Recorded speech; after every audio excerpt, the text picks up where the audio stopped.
Hello बच्चों, तो मैं जेई मेन का एक और बहुत शानदार क्वेश्चन लेके आया हूँ बच्चों, बाइनोमियल थ्योरम का, जो 2025 में आया था। बहुत शानदार क्वेश्चन है बच्चों। जब भी ये क्वेश्चन आया था तो बहुत सारे बच्चे इसको सोल्व करके भी आए होंगे, तो गलत होगा, ठीक है ना। तो इसको हम सोल्व कैसे करेंगे बच्चों? आपने मल्टीनोमियल एक्सपेंशन पढ़ा होगा बच्चों, ठीक है, तो वही अपन यहाँ पर इस्तेमाल करेंगे।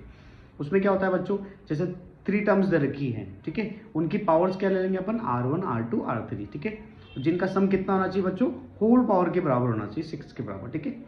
तो मल्टीनोमियल को अपन कैसे सोल्व करते हैं बच्चों? देखिए मैं एक्सप्रेशन को दिखाता हूँ।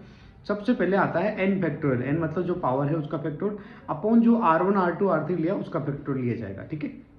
और यहाँ पर पहला एक्सप्रेशन कौन है, 1 की पावर R1 हो जाएगा, 2 की पावर 1/3 की पावर हो जाएगा R2, और 3 की पावर 1/2 की पावर हो जाएगा R3, ठीक है।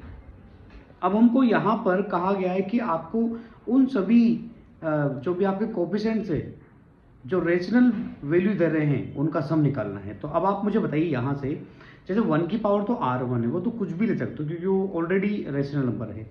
2 की पावर क्या आ गया बच्चों, R2/3, मतलब जो R2 की वैल्यू होगी वो या तो 0 होना चाहिए, या 3 होना चाहिए, या फिर 6 होना चाहिए, तभी तो रेशनल नंबर आएगा, ठीक है।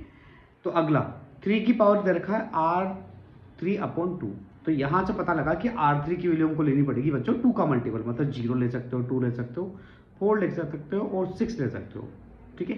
बस आपको ध्यान रखना है R1 R2 R3 का कॉम्बिनेशन इस तरह से होना चाहिए कि तीनों का सम 6 आना चाहिए। तो ये मैं आपको समझाने की कोशिश करता हूँ कैसे करेंगे, थोड़ा सा लेंथी हो जाएगा।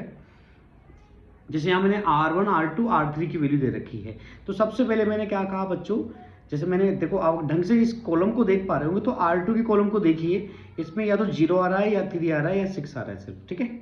ऐसे ही R3 में आपको या तो 2 आ रहा है, 4 आ रहा है, 6 आ रहा है, या फिर 0 आ रहा है, यही कॉम्बिनेशन आ रहा है, ठीक है।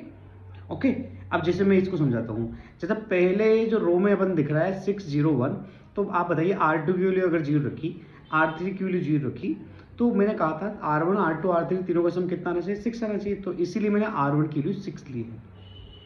सेकेंड वाले रो में अगर देखेंगे तो R2 की वैल्यू 0 है, ठीक है ना, और R3 की वैल्यू अगर 2 है, तो क्योंकि 6 होना चाहिए तो R1 की वैल्यू मैं 4 लूंगा। इस तरह से कॉम्बिनेशन आप बैठा लोगे, और इस सारी वैल्यू रख कर इस एक्सपेंशन में जब सारी वैल्यू रखोगे थोड़ा टाइम लगेगा आपको, लेकिन सारा आंसर निकल जाएगा, ठीक है।